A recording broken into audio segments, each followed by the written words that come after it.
Hey there, you're listening to the GROUPEX podcast with Tony Zanato. Today I'm talking with Sylvia Westra, franchisee, owner and manager of Fernwood Fitness Liverpool, Bankstown and Seven Hills. We chat about how she got into the fitness industry, purchasing 3 Fernwood Clubs, recruiting the right crew for your culture, timetabling across 3 clubs, working on your strengths and weaknesses, and all things GROUPEX.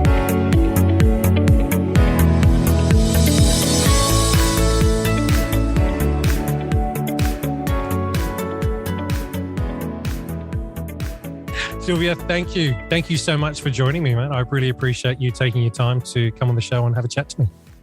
My pleasure. So tell us, where did your fitness journey begin?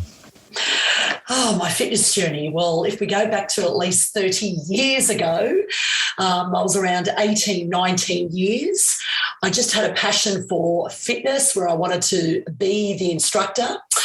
I used to, watch the Channel 10 that 5 a.m., 6 a.m., workout shows. Yep. And it was Anton Scott at the time doing his thing on step aerobics, Reebok step, just landed. And I just really was so inspired by it that, I wanted to become an instructor. And, that's where it sort of began for me. Love that. And I haven't looked back since. So you said that was 30 years ago. Yep. Yes. Yep. So watching on the TV, seeing all that kind of stuff, what was it really that made you go, was it that you wanted to be them? As in you look at them and go, I want to do what you're doing. Yeah. I want to be, I want to have that level of fitness and that drive and everything. Yes, and just to inspire people to move and they would make you feel happy just, by watching them. And even if you watch the shows now, like I think it was, it used to be before Good Morning Australia at the time. Yep. And you'd always get up, even before I was going to uni, get up and, do it in your living room or do it in your bedroom. And it just, we're talking inspired me. Aerobics Oz style, yeah? Aerobics Oz style, that's it. Yep. Love it. There's been a lot of people that I know that have been on that, and I think it's actually brilliant because if you jump onto Google and you actually have a look, there's still a lot of episodes that are up there, and I wouldn't be surprised right now during lockdown if there's some people that have sort of jumped on and gone, I need something. Yeah, Google, what is this? Aerobics Oz style, where is it? And I reckon there's probably people out there still doing it. So I think it's great. Great that was what grabbed you at first to get into this. So absolutely. From there, what happened? What did you do? Did you go and do Cert 3, Cert 4? What was your... I went through TAFE in New South Wales. There were 2 courses at the time. You could either do it through TAFE or through a little small company called ASHPA. Which I think they've evolved to be Fitness New South Wales or Fitness Australia. So for me, I went through TAFE. It was a 6-month extensive course to do a Cert 3. Back then, there was no Cert 4 at that point. Cert 4, I think, came later on in the 90s. The goal was you go there, you'd spend 6 months in your training. Every Saturday, you'd have the practical sessions where you're putting together your plans, your intros, the workouts, and then obviously your cool downs, your warm-ups, your workouts, your cool downs. And then it'd be practice, because one thing they really, drove into us was your technique, your posture, your form, and of course your fitness level. So I think we even had to do that beep test to make sure that we had a certain level of fitness before we could go out there and instruct. I think, but by the time we got the certificate, we had to exude that level of confidence that we were able to perform in front of lots of people, because back in those days, rooms were filling out in the GROUPEX studios. You'd have 30, 40, at one stage 70 people in a classroom. So, and those were the days you lived for. They were fun. So where did you teach your first ever class? Where was that first class at? My first ever class was in Squashlands in Liverpool. So, my first gig I lived in the western suburbs. And from there it just started to grow. The very first class I had to audition for and do was Step. And it was basically Step Reebok is what we used to call it back then. And because I was so inspired by Step Reebok on aerobic style, I excelled very well in that. And then came along the fat burners, the sculpt and tones, yes. And we were very, very creative back then because Les Mills wasn't even around then. Yeah. So, how did we find inspiration? We basically subscribed to Fitness Network, where we would get these magazines once a month. Yeah. And back then you'd have to buy the VHS. Yes. And you'd plug it in, you'd wait for that to come in the post, plug it in, and you'd get your inspiration from Marcus Irwin, from Michelle Dean, from Lisa Osborne. So and that's how it rolled. I love it. So from Squashlands, what happened next? Where did that evolve to? Yeah, so from Squashlands, then we saw the birthing of Fernwood, and Fernwood came out into the first one in Sydney was in Parramatta. So I applied for that, met with the club manager at the time, did the little audition, and she loved me, and she goes, "Yep, come along, start taking your classes." And then it just grew. I just started picking up more classes, and really enjoyed it. So I quickly found that I was getting a following, and great. And then I went on to Next Generation, so one of the bigger clubs, and then you saw Fitness First getting Next Generation in Gladesville. Yes, Gladesville Ride. Yep. And then from there we saw, and Fitness First. And I remember doing gigs in DY. DY was the first Fitness First that I taught at. And it was amazing because the GROUPEX studio overlooked their pool. And it was just so nice. And it was just, it was the in place to be in the 90s. So, and it sort of developed from that. And then, 8 years ago, as you know, I purchased my first Fernwood Health Club in Liverpool. Yes. So back to where it all began. And since then I've had, now I own 3 clubs, but it was a time I had 5 Fernwood. So, and it's when I first met you, in my days of Les Mills, you were with was it Lifestyle? Lifestyle Fitness, yes. Lifestyle Fitness. That guys are in Marrickville. Yes, Marrickville. Yep. And what's the other one? Erskineville. That's right. That's because that's where I remember I first met you at those 3 clubs. How long were you with them for? How long? 3 years. Okay. Yep. And then from that point. When was that? That was in, what I'm going to say, when did I first meet you? 2012? 2012. So I was with them in 2010. Okay. 2010, 2011. Yes. Yep. Okay. And then from there, that's when you moved into Fernwood. Fernwood, correct. Yes. After that. Okay. And the first club the first Fernwood club you said you purchased was? Fernwood Liverpool. Okay. What made you go Liverpool? So it was an asset that was available. So as I started looking around, I felt the time had come where I got myself enough experience to basically start with, getting the group fitness working, because that was okay. And then learning sales, and I learned sales and how to sell memberships through Lifestyle Fitness. Yep. And, when I got exposed to obviously personal training, so I was able to utilise my skills into, building up the Fernwood that I purchased. And, Cool. So Fernwood. Fernwood Liverpool. Yep. But it all came back to my GROUPEX experience, being a group fitness instructor, being able to, look after so many people on the floor. Yeah. It was easy then managing, a small team of, say, 10 to 12 staff. Yes. That you have in your clubs. Yep. So. Yep. And so from Fernwood Liverpool, what was the next club you got? Next club that I then acquired was Fernwood Seven Hills 2 years later. And then a year later purchased Fernwood North Rocks. And then 6 months later, Fernwood Green Square.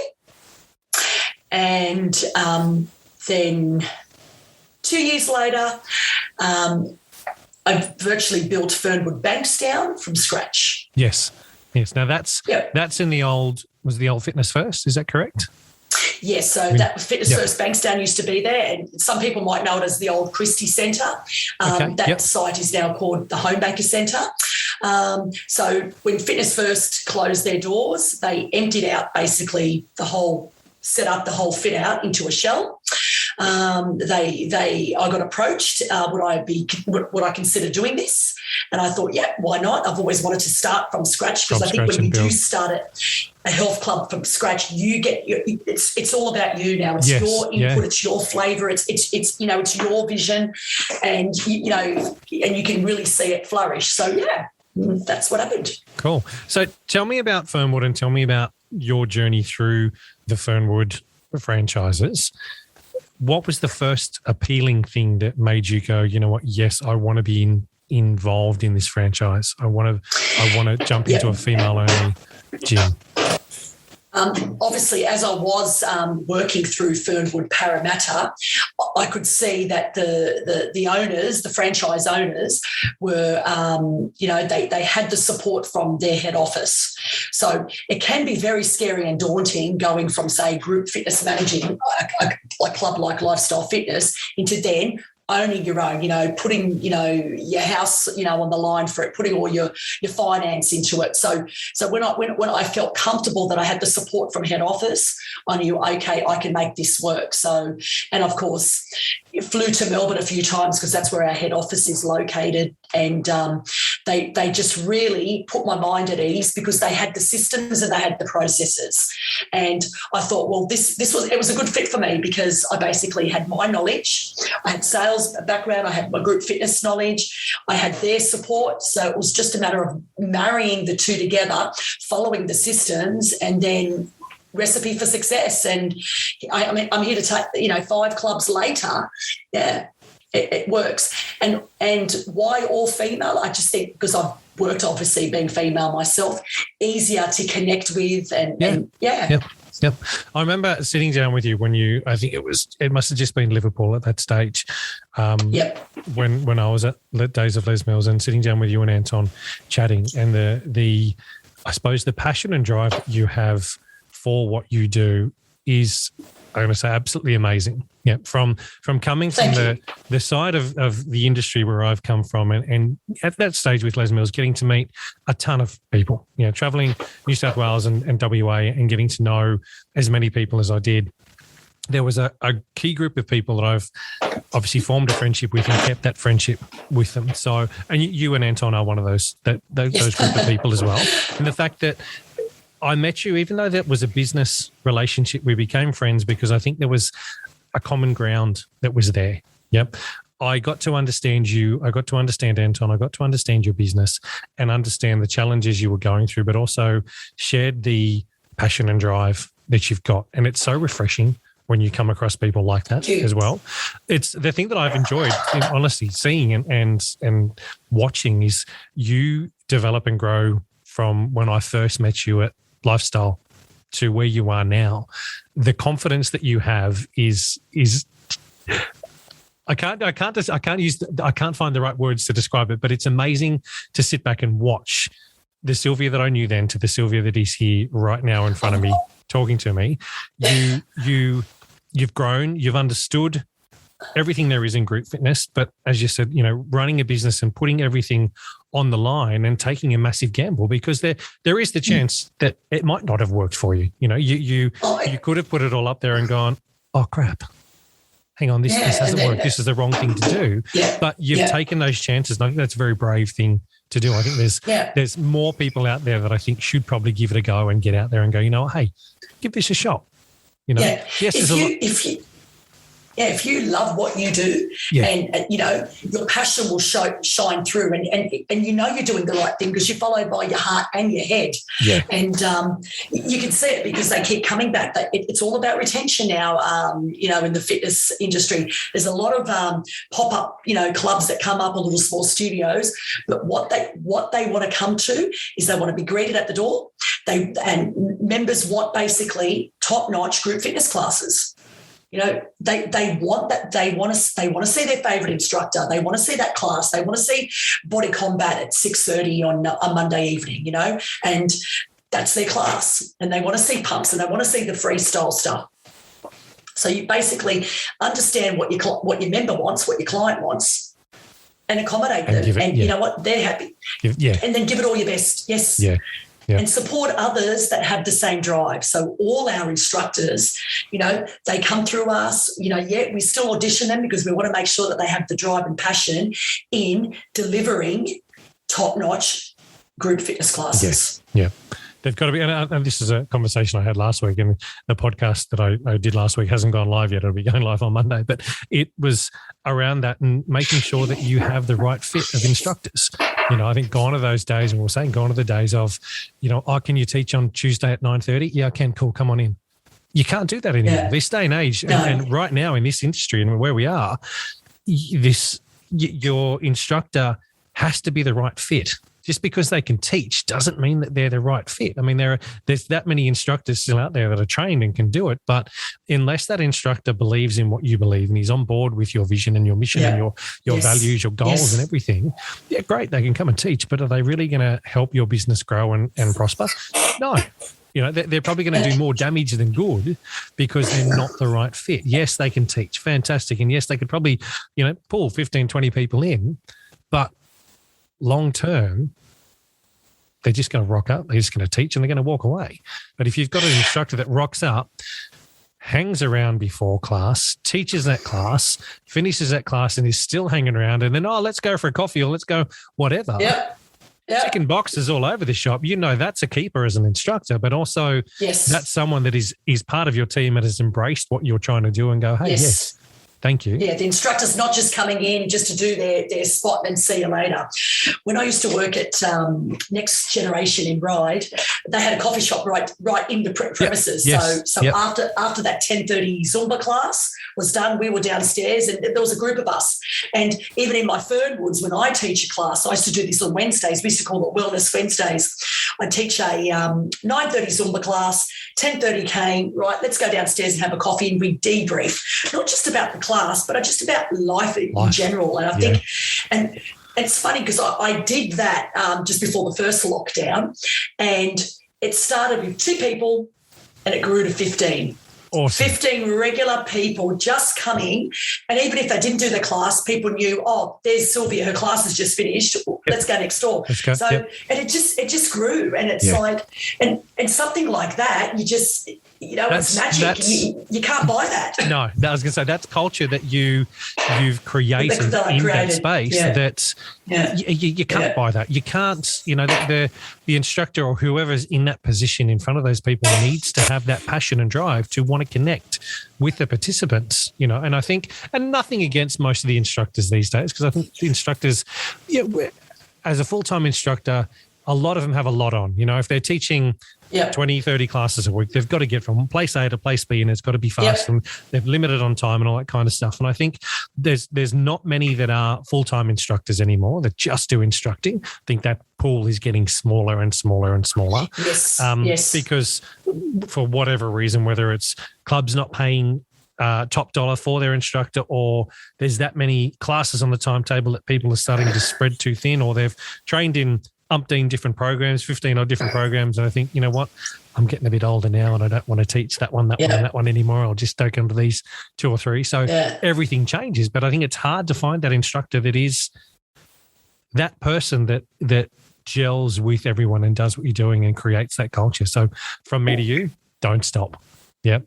That culture. I'm planning not to. That culture is so important to your business longevity and keeping it going and making sure that it's success in that way. Yes, absolutely. Keep the club culture strong, and not just about me, but inspire your fellow instructors to do the same. So we see that because most of our instructors have that following, and even on our cover instructors, we keep going back to the same ones that they, for whatever reason, they don't want to permanently come on our roster, but they are available for covers. So we have a nice pool of that, and I think we've built that up over the years. And of course, we treat everyone with respect and mutual admiration. So which is great. So that they've got my loyalty, I've got their loyalty. So we never struggle in getting a cover. And most of our instructors, they're brilliant because they will actually find their own covers. And if they have to look outside their pool, my club manager, Jasmine, and myself, we always screen and have a chat to those people because we want to make sure that we want to let them know, okay, this is what you're going to walk into. This is the type of clients that we have. I'll give you an example. Zumba, there's so many different styles of Zumba instructors out there. I mean, when I teach Zumba, I like the traditional Latin American vibe, but there's other Zumba instructors that might teach hip-hop style Zumba. And if they were to film my class and go and teach that, they wouldn't get a good response. So I always try to find that cover instructor that knows how to gel with that crowd. It's most important.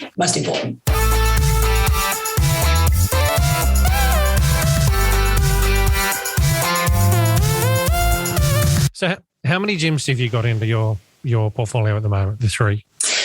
Just 3, yes. 3. So Liverpool, North Seven Rocks. Hills and... Oh, sorry, it's Liverpool. No, Seven Hills and Bankstown. Liverpool, Seven Hills, Bankstown. Okay.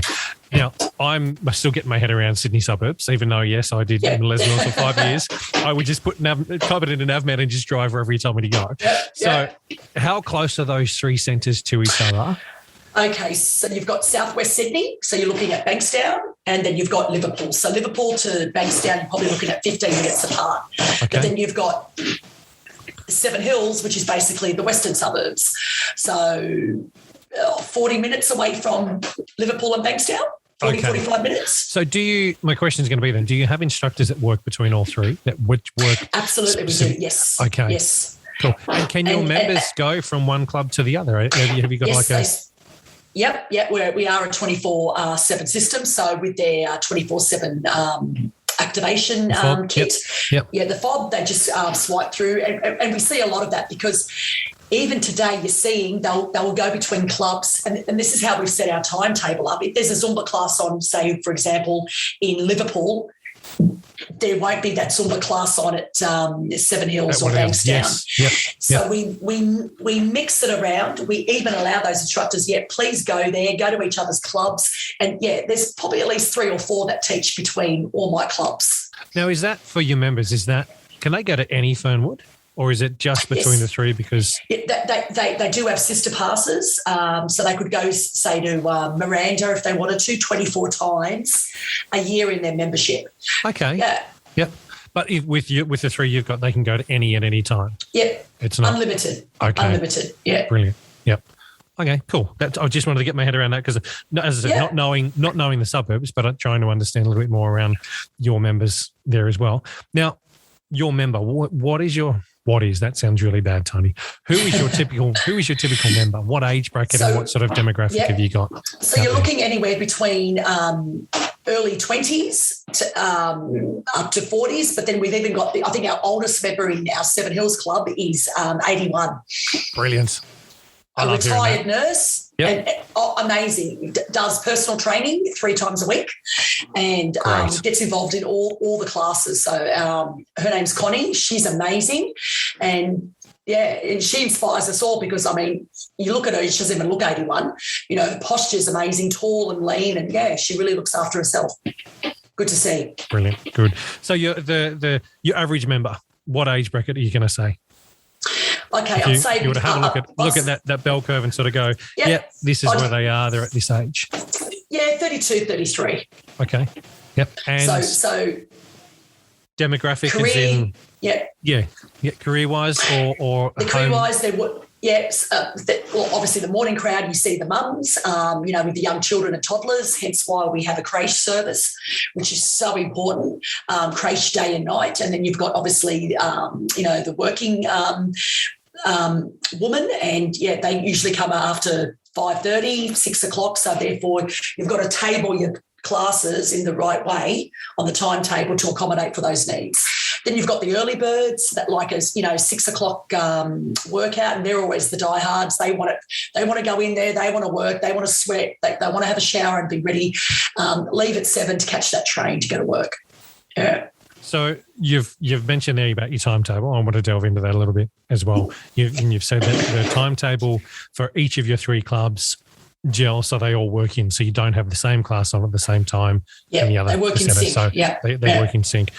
What, I suppose, common sense says I understand why you did that, but with the programming you've got and the offering of classes, what was your decision factor around the programs you've got on, and are they the same programs at each club? Some clubs have different programs, and I'll get to that in a moment. But what made me decide to set the timetable up, I wanted to have a nice ebb and flow of strength classes, of cardio classes, and of wellness and flow and yoga style classes. Mind body. Yep. You know, for mind body, for the stretch, to settle you out. So I made that through all my clubs. Some clubs have a drive. For example, we'll talk about body combat in Liverpool. Such a popular class, like at 6:30 on a Monday night, you can get anywhere up to 40, 50 people in that class, and that's just been a big staple. Then we may cross over to a Tuesday night at Seven Hills, our later class at 7:45 Zumba. We can get up to 60 in a class, and it's like, okay, again, yes, we know that's instructor driven because these instructors have been here for years. And then let's pop over to Bankstown. We've got our Tabata style class, which on a Saturday is at 9:30. Packed with people, 25, 30 people.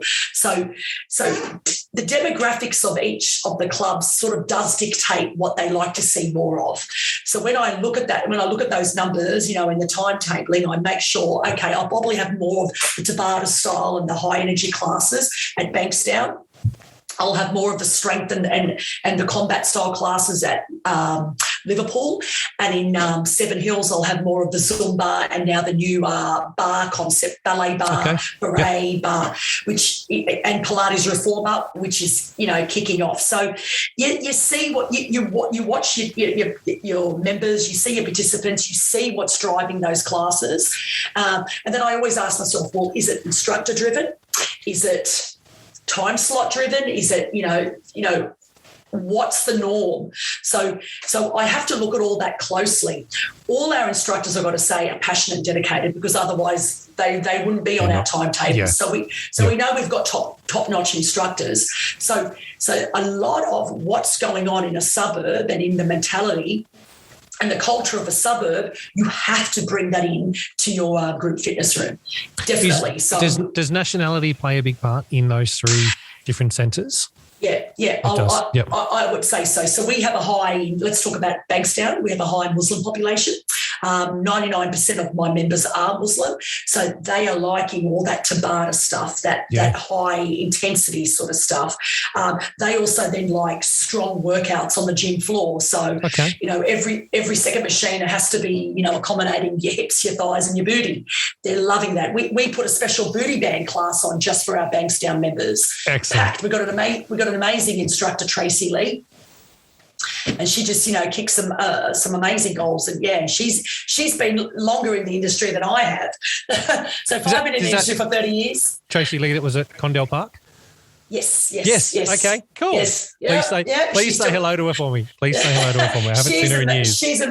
She's amazing. Well, she broke her wrist just before COVID. Oh. So she had to have an operation to get some, plates put in her wrist. So she's using this lockdown to recover.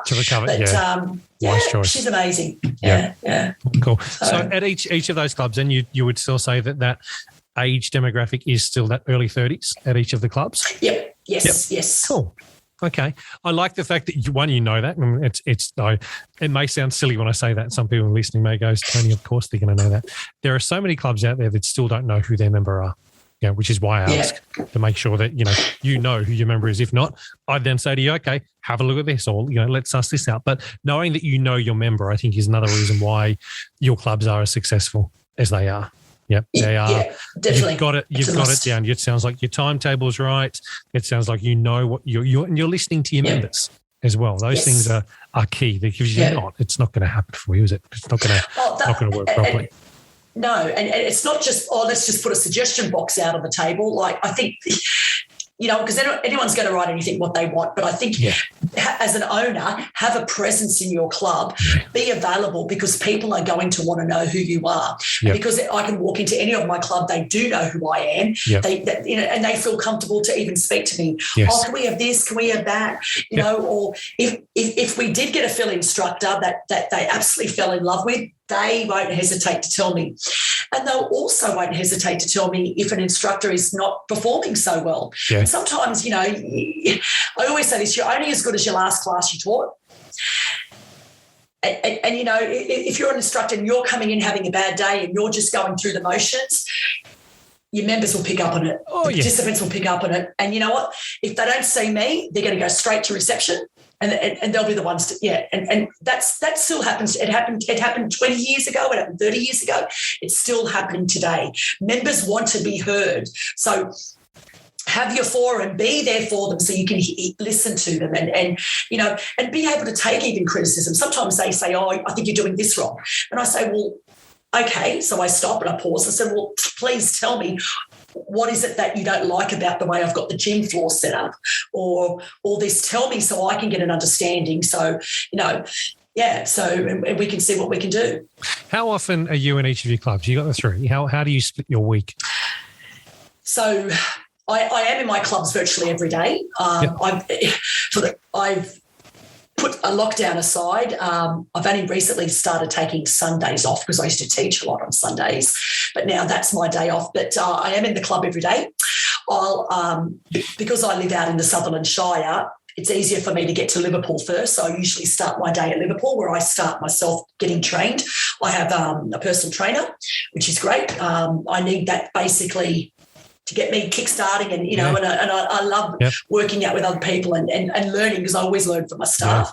So I usually start at Liverpool. I then work my way into Seven Hills and then work my way back to Bankstown, and then I'll go home. So I might be in all my clubs every day, or, I mix and match and I weave my way through. Your way through. Okay, cool. Now I want to go back to group fitness a second. I just wanted to get an understanding of that as well. Going back to group fitness, you're obviously recording your data as all clubs do.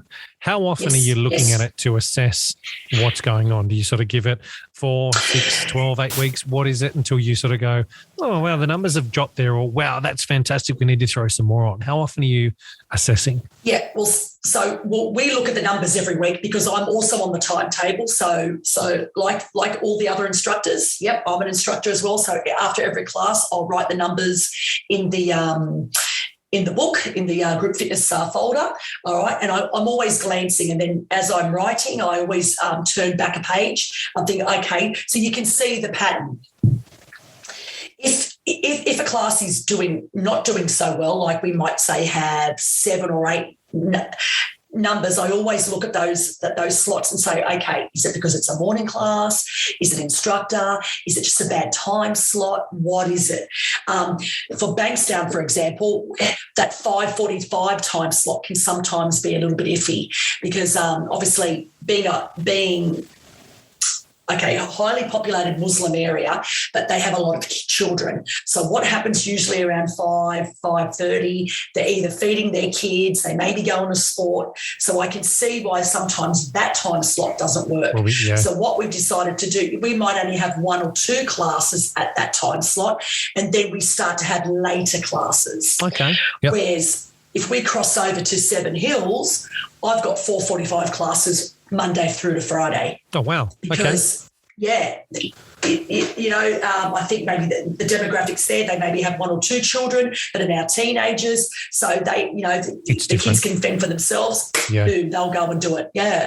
So funny how you've got different again, it's the demographics, it's family, it's lifestyle, and you've got to accommodate to what your members are. Yeah. What would you say your average attendance is per class? Like if you just looked at it and went, okay, over here we've got, I'm just going to throw numbers. Here we've got 27, there's 15, and over there maybe 30 or whatever. So I'd say around 18 on average, 18, which I still think is fairly good, especially now with social distancing. We're still we're still holding those numbers. So yeah. Okay, and And I suppose your percentage of members that are doing group fitness compared to just jumping in the gym, or most of would you say it's like more than 90% of the members that are doing GROUPEX? I'd probably say 80% are doing group fitness. They're doing group fitness. Whilst you do need to have, the gym equipment, the cardio machines, your group fitness is what drives all my 3 Fernwood Clubs. Yeah. Yeah. Without that, we wouldn't have a business. Yeah. But you still have some members that are just gym only and don't really want to do group fitness because that's their thing. That's their thing. And you know what? I still speak to those women, gorgeous. and they just, you have to. Okay. And they just love doing that. Some will come in at being a 24/7 club. Some will come in at 10 o'clock at night. Well, I don't have a group fitness class at 10 o'clock at night, but they will just come in and do their own thing, and they're happy. Yeah. And they're happy. Do you offer virtual classes in your centres? No, I don't. Yep. And I'll give you my reason for that because we were going to look at doing that. When I even put a poll out there to my members, they didn't want it. They want to see that group fitness live instructor. Yep. We don't really have a problem where if an instructor is sick, I can't find another instructor. So I've never had that problem. When I looked at putting virtual in, I looked at, who was coming in? Like if I was to do virtual after hours, the after hours people are on the cardio machines and okay, while it might fill up my timetable, would it actually bring someone into that space for the amount of financial outlay that you're doing? You've got to put it in. Yeah. You got to put, and I thought, I didn't feel I was going to get a return on it, and and even when I put that suggestion out to my instructors, they weren't happy because they automatically froze. I thought, oh my God, I'm going to lose my job. No, you're not. But when I was thinking about it, so it didn't get received very well in my clubs. That's fair enough. And I think now being in lockdown situation, and I'm hearing this, everyone's zoomed out. They can't stand doing any more group fitness classes. They're missing that live interaction. And I strongly believe when we come out of this second lockdown, they're dying to see us. I mean, whilst I'm doing a lot of stuff on, Zoom and recordings, they miss that interaction. Yeah, completely. It was the chat that'll go live on Monday next week with the guys from down in Cobram. They're Victoria in their 7th lockdown now, I think it is. And yes. Taylor was saying that, after the 3rd lockdown, he saw Zoom classes go from the first lockdown, 30 in each class, to the second one, 20s in each class, to the third one, 10s, and dropped right down to 2s because people lose that motivation. Yeah, they're over. Absolutely. They're just like, you know what?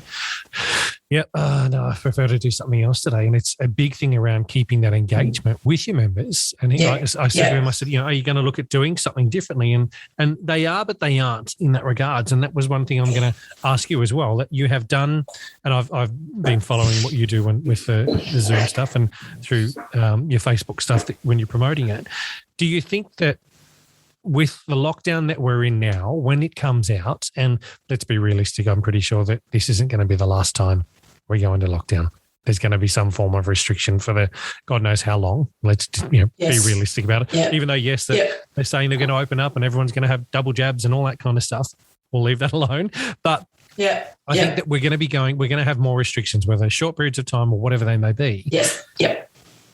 Do you think that online classes are going to be an offering, and not only when we're in lockdown, but if we come back in, or when we come back in, and if they do this thing of, you've got to have your 2 jabs before you can go into certain things, and if they turn it around and say, okay, you've got to have 2 jabs before you can go to the gym, what about your members that don't want to have a jab? What about those members that still, they may get the double jab, but think all of a sudden, you know what, I actually don't feel confident, I don't feel comfortable really in going into a gym.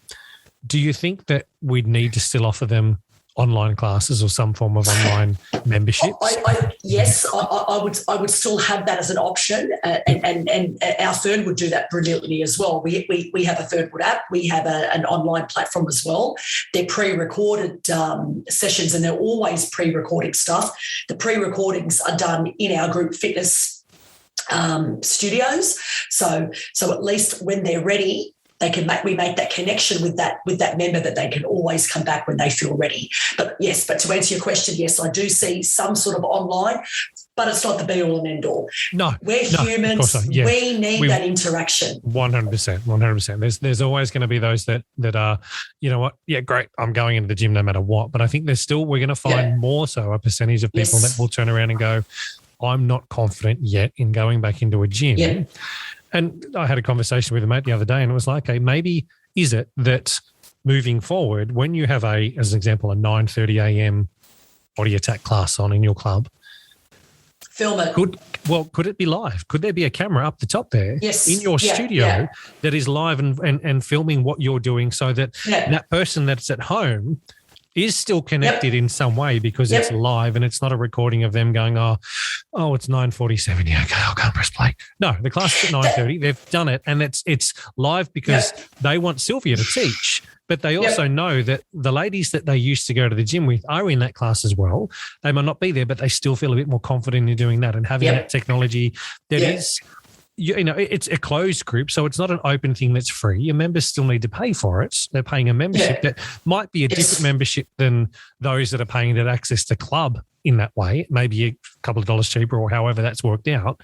But I think that we still need to offer something in that way so that members can still feel connected when they're not feeling 100% confident.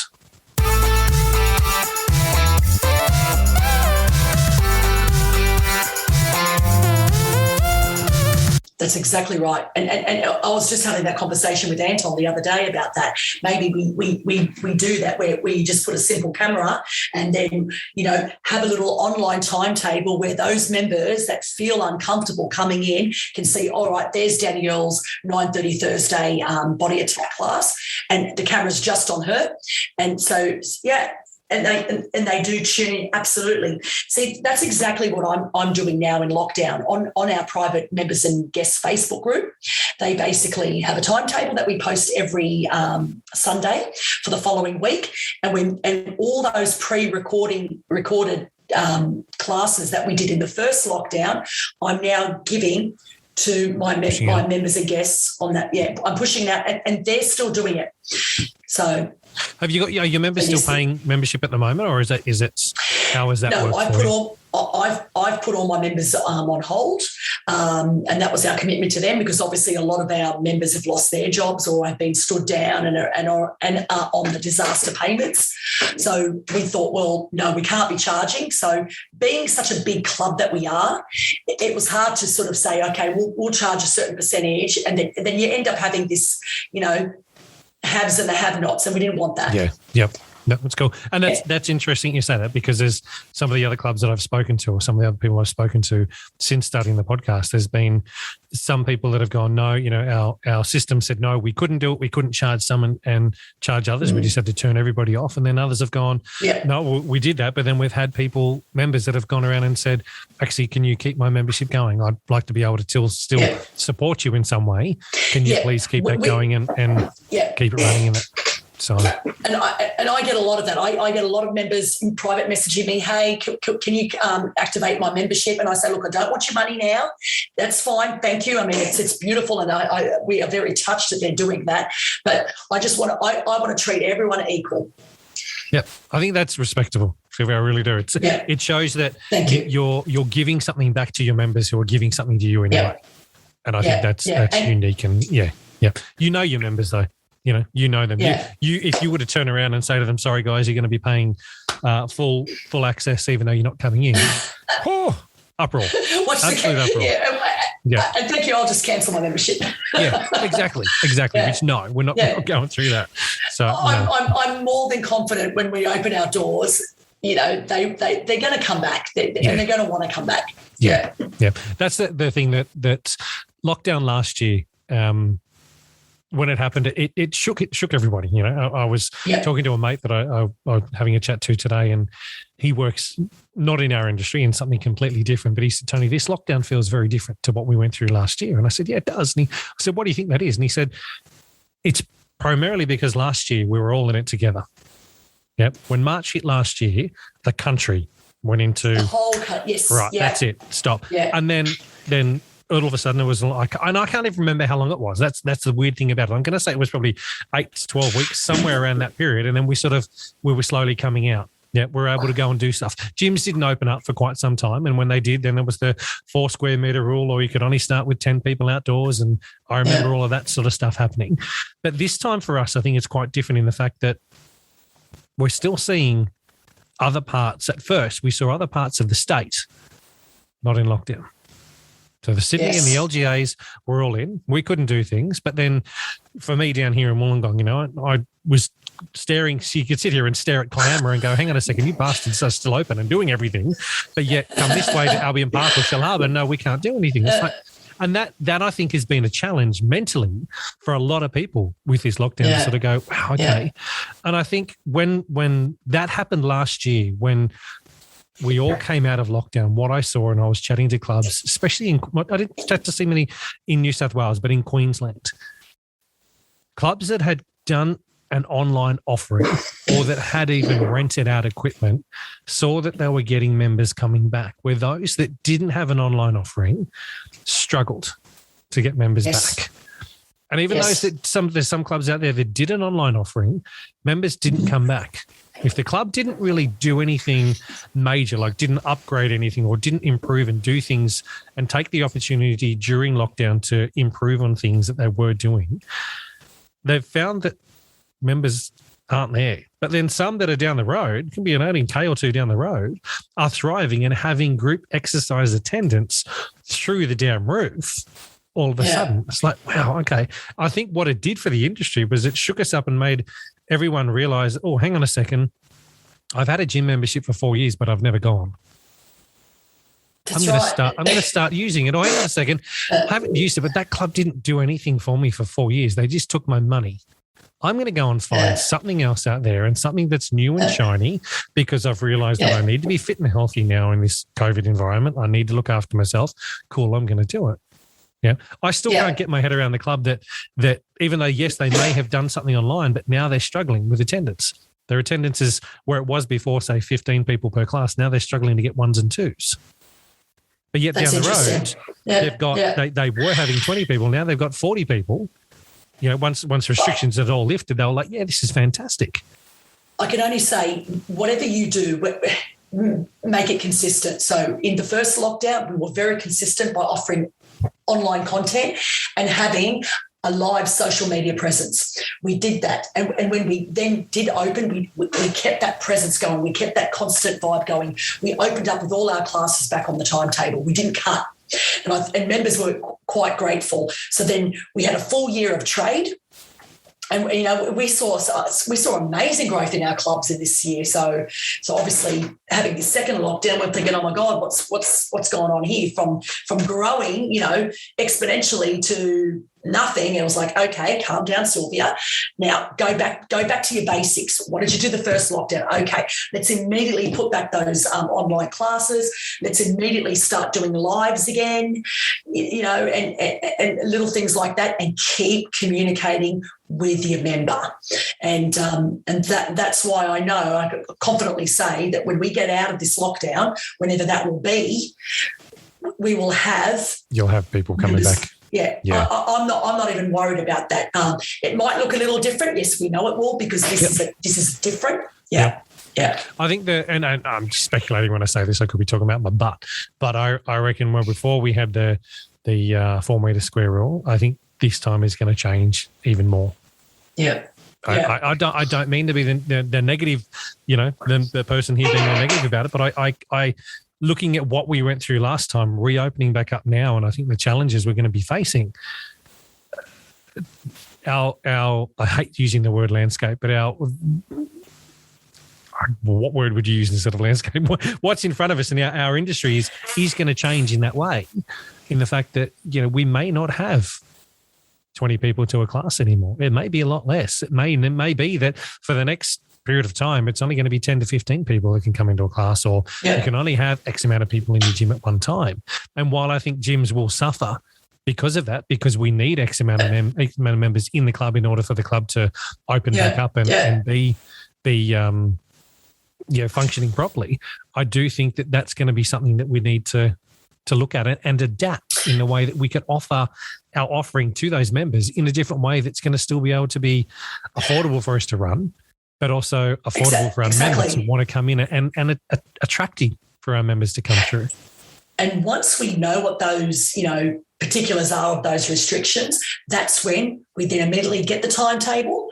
We look at it, we say, right, well, this is what we've got to work with. Now let's do this, let's do that, let's do this. So we're very blessed that our group fitness space is quite large. Like I can easily hold 70 people. While that will probably not now be the norm because it'll be 20 per class, I can still comfortably put 20 because I have that spaced out. So we just have to now be careful what we do. And certain classes will probably need to be booked. I mean, we have a booking system on the app anyway. So yep. Yeah, all those things. Was that something after last lockdown when you reopened? Was that something that you implemented straight away, the booking system? Yes, the booking system straight away through our app. But once then, when those restrictions did ease, it was unlimited, then that was easy. So we know we're just going to be going back to where it was when we first started lockdown. So we've already got, and most clubs I would dare say have all those systems in place anyway. Just go back to their get your COVID plans out, dust them, relook at it again, fine tune it, have that ready to go. Don't go back in when we open not knowing this or scratching your head and just winging it. Be prepared, be planned. What was the environment and feeling like when you reopened last time? What did your members, how did they react? How did they feel?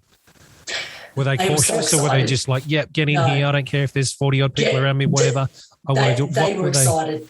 Yep. They were excited because the moment they walked in, I've got space. We exercised all the protocols, the social distancing, hand sanitizer right at the door, hand sanitizer in every major point of the club, disinfectant. So you would wipe down your gym equipment. And we made those rules clear, and all our members followed it. We also had a COVID marshal, so we had a nice little pink that would wear their pink vest.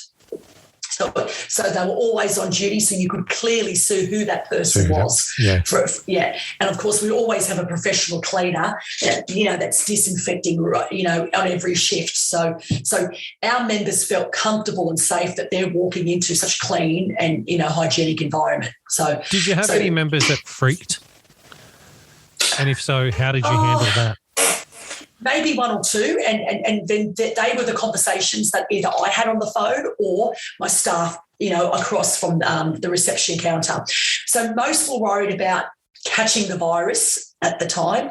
And we always basically said, look, this is what we're doing. We are compliant. I mean, we had the COVID marshals actually come out, the government authorities come out, New South Wales Health. They inspected all my Fernwood Clubs. And, we got the 5-star rating and approval. So I think when you tell members that, and when you take your photos with these people and you post it on Facebook, it gave them, it eases their mind. It gives them the assurity that, Fernwood is doing the right thing. So, yeah.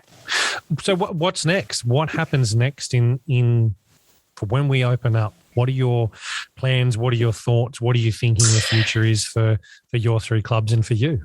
So the future is basically inspiring and motivating people to now move. We've been in lockdown. It's going to be, 12, 14, 15, 16 weeks, if not more. So that's a lot of time has passed for people to become sedentary, to not move, to, So it's getting their motivation back up, and it's getting them to start engaging as a community together. That's the most important thing, and feeling comfortable to be able to walk in and see our lovely smiley faces.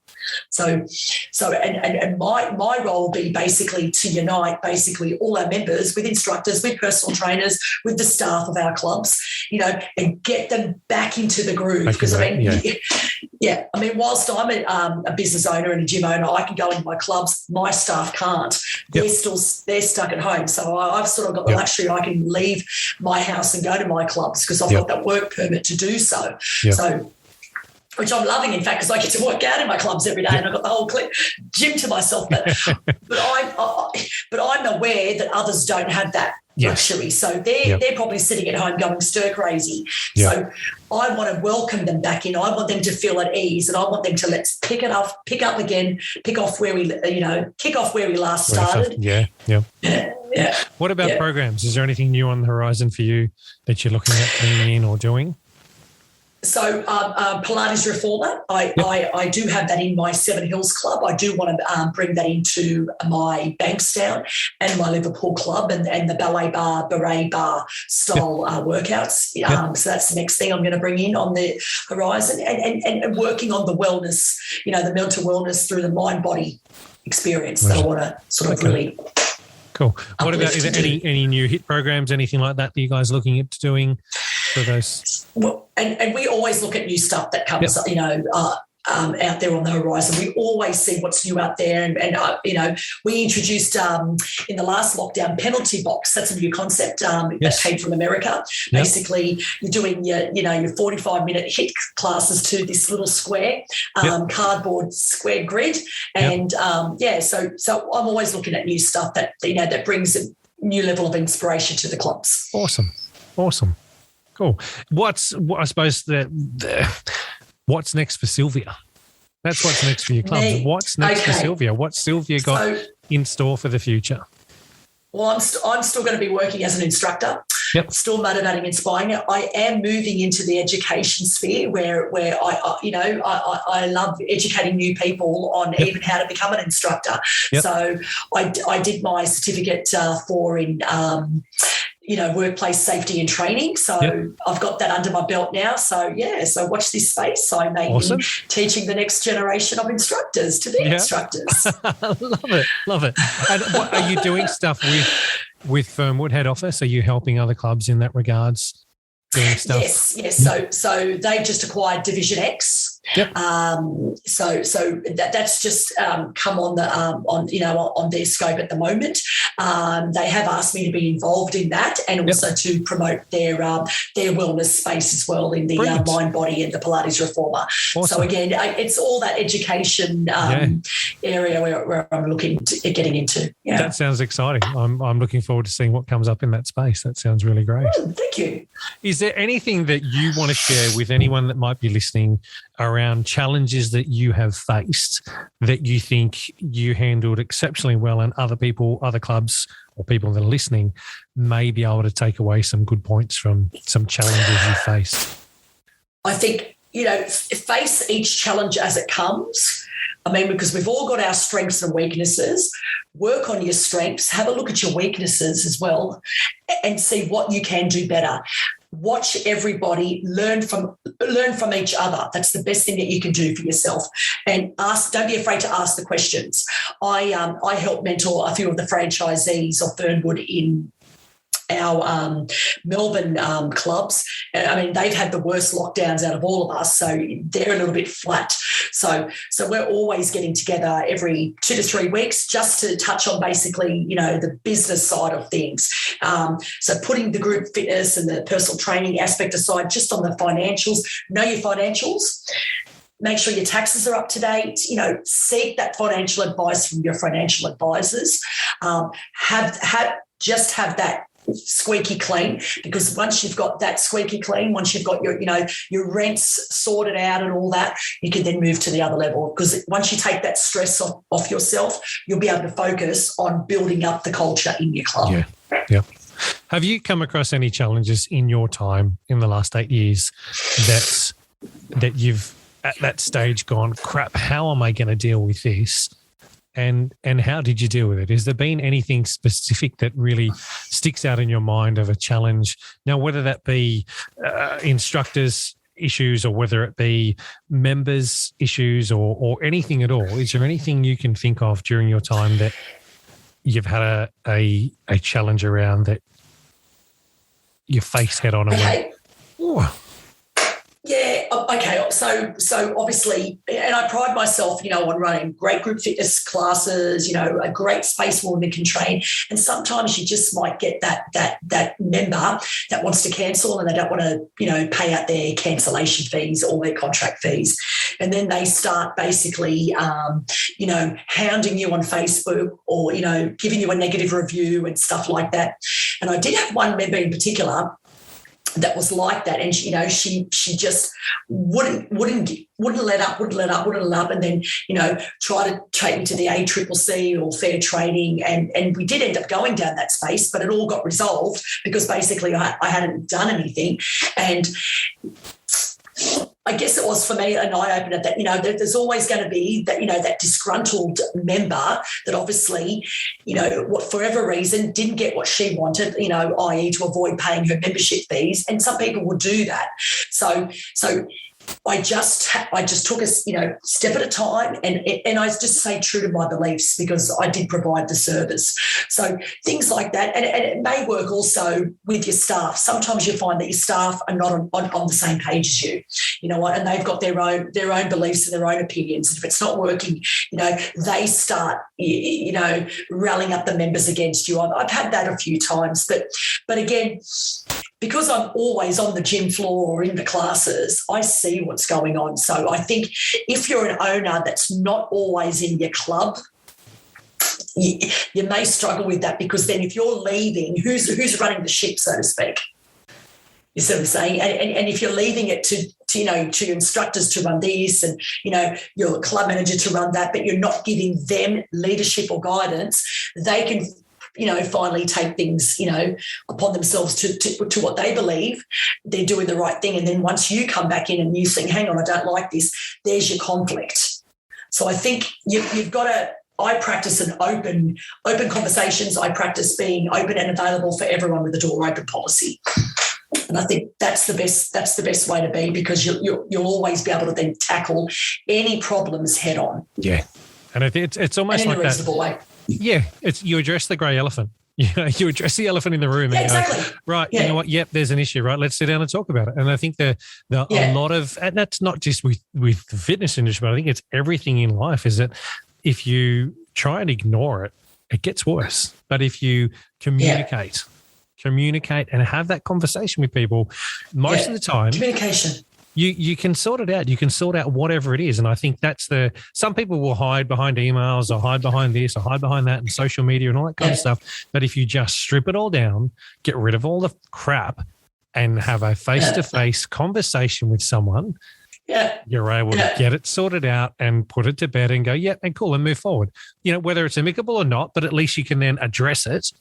Yeah. Try and find a resolution and go, cool, we can do this or we can't. There you go.